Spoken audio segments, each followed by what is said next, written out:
Hey, this is Scott with Don'tForgetToPackTheKids.com and on Twitter at PackTheKids. And I'm here on the very west end of the Baroque city of Noto in the very, very south of Sicily in Italy.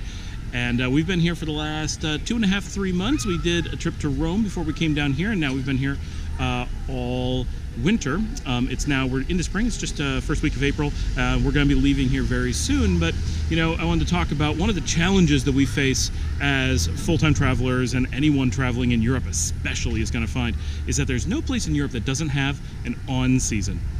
It's just how Europe is. People go places in the summer. People from other places come to Europe. People in Europe move around because they tend to have long breaks in the summer. One way or another, everybody is mobile in the summer, and all of Europe is just full of people from somewhere else, tourists.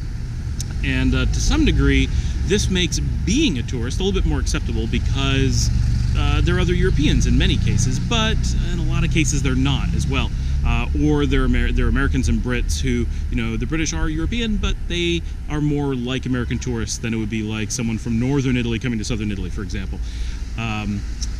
So the challenge that we often face is if we go to a place like Noto and we come here in the winter, the problem is, there's almost no tourists. There are a few. But practically none. The streets are empty, but that also means that things like restaurants are closed. Even some of the grocery stores are closed, and everything that is open closes earlier and isn't open every day, like our local pizza shop, which certainly does not cater to tourists. But because when the tourists are gone, a lot of the locals stop being here too, because they take their breaks, because they work during the tourist season or whatever. So town really empties out, and even the pizza place right around the corner that caters to the locals closes up for weeks at a time and is only randomly open on any given night and doesn't honor the hours that are on the door in any way whatsoever. And so we find that it took us weeks even to find a pizza in town, let alone anything else. And that's a big challenge. And then on the other hand, if you're here during the on-season, suddenly everything's full and the prices are high. And the streets are full of beautiful cafes and bars and gelaterias and people everywhere. And you can go people watching from every balcony in town. But you can hear the traffic never stops. There's always cars, there's always scooters, there's always motorcycles, there's people walking.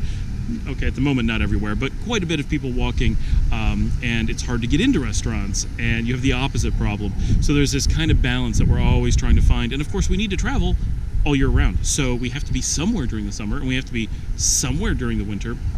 How do you pick those things? And there's no easy answer. But that's one of the challenges, that you really have to think about what it is you're looking for. And if you want to get away from the tourists, you can do it, but you're going to get away from a lot of other things as well. And we experienced this, in Noto this year in Italy, but in Greece last year on Crete, we found it to be really dramatic. We were in a village of about 100 to 140 people near Rethymno in the village of Prines. And we were there during the winter, which was absolutely lovely. It was cold, but we never saw snow. We enjoyed ourselves very much. It's a beautiful village. We love the people. But there was only one restaurant that was open at all. Very nice people. We highly recommend going there, but it was it. It was only open a few days a week. It was, you got what they had. Your selection is very limited. We could go to Azipopolo or somewhere else, and there'd be one or two more things open because it was a bigger place. You'd have to drive there, or you'd have to walk for half an hour on the road. You couldn't, not appropriate for taking kids for sure. And even walking as adults alone, it's one thing because you really can get off the road pretty easily. But even it's less than convenient. It's not a great walk. So we found ourselves very much, there's no grocery that was local, everything was closed all the time.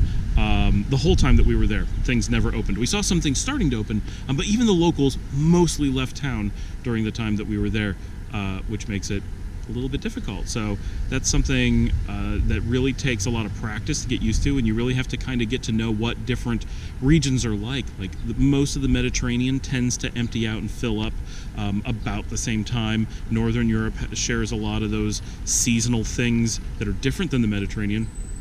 And so every country that you go to, you kind of have to learn what it is you want, what the local traffic is like, and then comparing Europe to something like Central America, it's completely different.